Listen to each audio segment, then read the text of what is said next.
So this is an interesting sheet metal cutting tool that I picked up recently, and I'm pretty excited about this because it's really cumbersome to have to use the hand shears all the time to cut sheet metal if you have a lot to cut, and this just makes everything so much easier. So this just connects into your drill or driver, and then at the bottom here, this wraps around the bottom. Around the bottom, it's just got these kind of little spikes, and so depending on how wide your grip is, you just put that onto the tool of choice.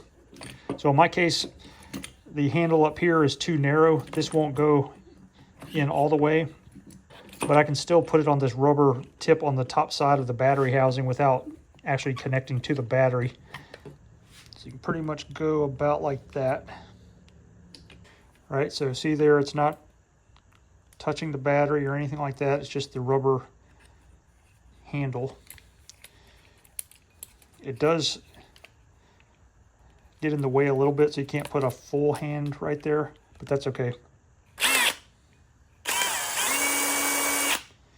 The great thing about this is you have a variable, you can use the variable speed on your drill depending on how fast that you want to cut, which is really nice.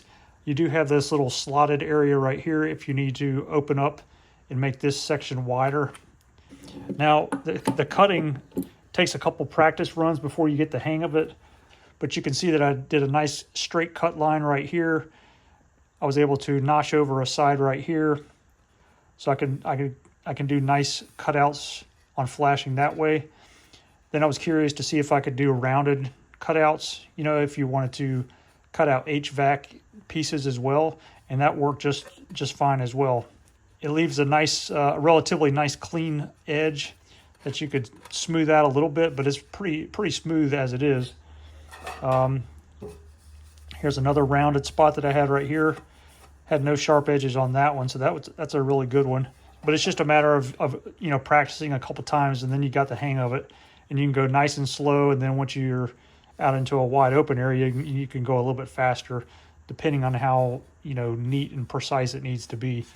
But if you want to go slow and make it very precise, this is up for the challenge. So it's really cool. So this is a nice little addition, a nice attachment to your drill bit in your kit. Makes it a lot easier than having to do the hand cutting by hand with some shears. This is pretty cool. I really like this accessory, and I think that you're going to like it as well.